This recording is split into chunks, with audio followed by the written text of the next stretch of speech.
Hi, April 3rd, 1863. This won't be a long video. I don't intend on fighting any battles. In fact, I don't intend on doing anything other than explaining the path forward that I plan on. For the first 2 years, I didn't try to do anything to win the war. I didn't try to bum rush Richmond, or I wanted to give the AI time to establish itself. So I was mainly interested in not losing the war and not having the AI run wild in Northern Territory, disrupting my industry and such. I was more concerned with building an army of trained soldiers that I could count on to win the war, 1863, 1864. It looks like we're going to have a fight here in my brand new corps. This was my training corps, and it is my intention to transfer this corps to St. Louis and make it part of the Army of the West.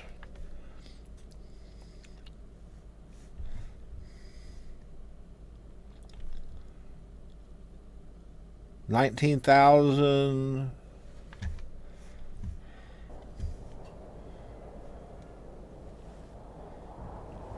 40,000 versus 30. Okay, these are all virgin troops. They haven't fought a battle yet, and I don't think I can get anybody there in time to help them. So that's going to be probably the next fight.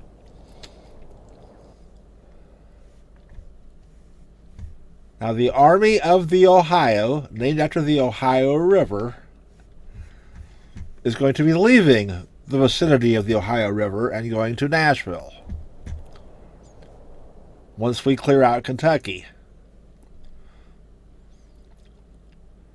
McClellan's Army of Kentucky is actually going to move to West Virginia and become what I would call the Mountain Army. I will add this corps to it, so it'll be three infantry corps and a cavalry corps.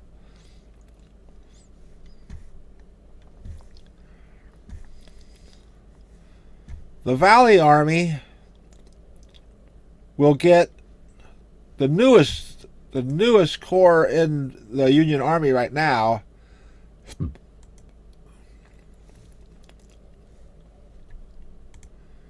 Is the 15th Corps. Currently in Washington, it will move over here, and they will push down the valley.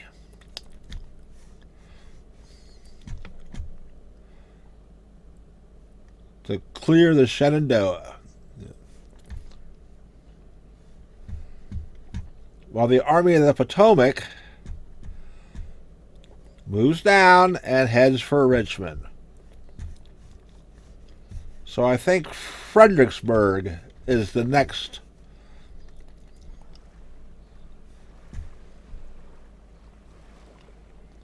That's the next real strategic objective for the Army of the Potomac. And the Eastern Reserve Army, I'm not going to be recruiting too many more soldiers. I don't need new units. I need the troops that are in the pool. I need to save as combat loss replacements for combat losses. I don't need a bunch of new untrained units. I need to keep the trained units combat effective. So after we sort out the mess in Kentucky and Ohio here, and we get McClellan to Charleston, move this guy.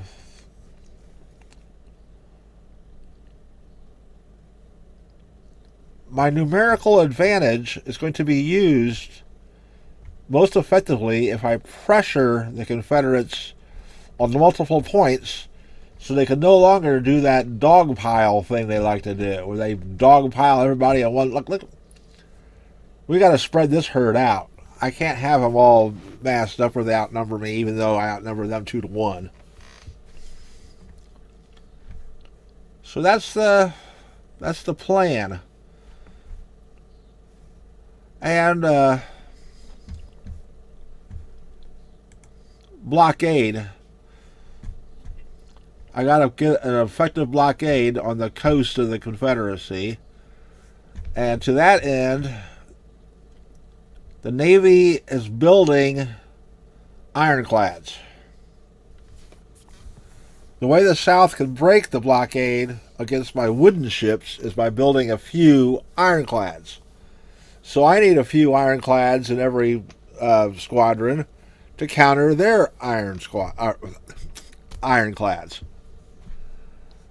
I hope this makes sense, and it will explain some of the if I forget to explain it in a future video, you at least know what the plan is. Kentucky, Nashville. St. Louis going into Missouri. These guys taking West Virginia. From West Virginia, we'll go into North Carolina. This army clears the Shenandoah Valley. And then parts of both of these armies can join the Army of the Potomac, because that will probably make a dog pile around Richmond. All right, see you later.